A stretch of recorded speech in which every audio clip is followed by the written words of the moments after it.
তো বন্ধুরা, কলেজের একটি নতুন ভিডিও নিয়ে হাজির হলাম। কলেজের ভিডিওতে আজকের যে তথ্যটা খুব গুরুত্বপূর্ণ, রিফান্ড পলিসি। অনেকেই ভর্তি হয়ে গেছে, অনেকে নতুন merit list, first merit list এবং সেকেন্ড মেরিট লিস্ট বেরোনোর পর 24 তারিখের পর চান্স পেয়েছে কলেজে।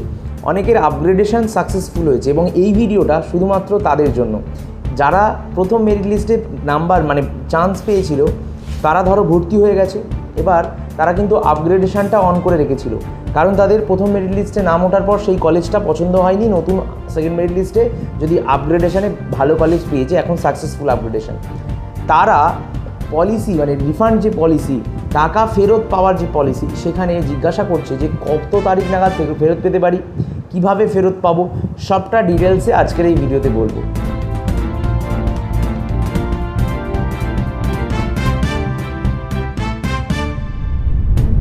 এবছর অনলাইন পোর্টালে ভর্তির হওয়ার দরুন অনেক ছাত্রছাত্রী সমস্যার মুখে পড়েছে, যেটা শিক্ষামন্ত্রী নিজে মুখেও স্বীকার করেছে।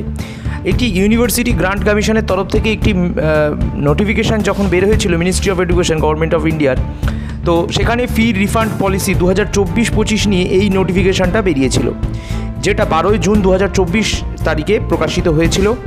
তো বন্ধুরা, এই যে নোটিফিকেশান, সেখানে স্পষ্টত বলা ছিল যে সমস্ত ছাত্রছাত্রীরা ফার্স্ট রাউন্ডে ভর্তি হয়েছে, তাদের যদি কলেজ পছন্দ না হয়, সেকেন্ড মেরিট লিস্টে যদি তাদের নাম আবার আপগ্রেডেশনে সাকসেসফুল হয়, তাদের যে প্রথম কলেজের যে ভর্তি হয়েছিল যে ফিসটা, সেই কলেজের থেকে প্লাস মাইনাস হয়ে যাবে। অর্থাৎ সেকেন্ড কলেজের যা মাইনে যদি সেটাই হয় তাহলে কেটে নেবে, আর যদি না হয় তাহলে বেশি হলে রিফান্ড করে দেবে, কম হলে তোমাকে আবার পেমেন্ট করতে হবে।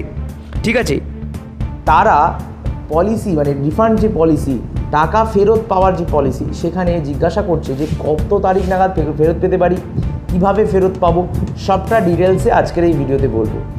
অনেকেই আছে এখনও বুঝতে পারছো না। ধরো তোমার ফার্স্ট মেরিট লিস্টে নাম উঠেছে, তুমি আপগ্রেডেশন তাও অন করে রেখেছো, কিন্তু ভর্তি হয়ে গেছো 5,000 টাকা দিয়ে।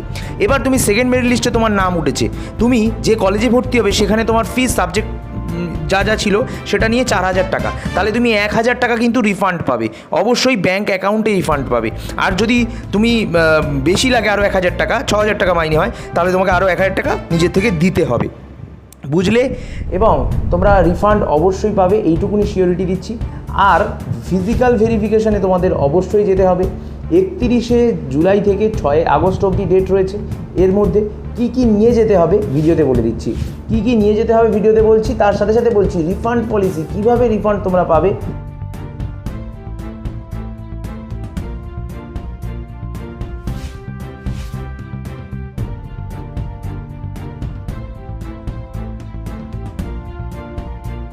আর তোমরা রিফান্ডের জন্য কলেজে গিয়ে কোনো রকম ঝামেলা করবে না বা কলেজ কর্তৃপক্ষদের প্রশ্ন করবে না। রিফান্ড তোমাদের অনলাইনে সেন্ট্রালাইজ অ্যাডমিশন পোর্টাল দেবে।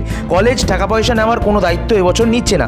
আর ভেরিফিকেশনের জন্য যা যা লাগবে, 10-এর মার্কশিট লাগবে, 10-এর অ্যাডমিট কার্ড লাগবে, এজ প্রুফের জন্য আধার কার্ড নিয়ে যেতে পারো, 10+2 এর রেজিস্ট্রেশন সার্টিফিকেট ও অ্যাডমিট কার্ড লাগবে, মার্কশিট লাগবে। আর সোশ্যাল ক্যাটাগরি এসসি সার্টিফিকেট থাকলে লাগবে, ডিসেবিলিটি সার্টিফিকেট থাকলে সেটাও অবশ্যই লাগবে।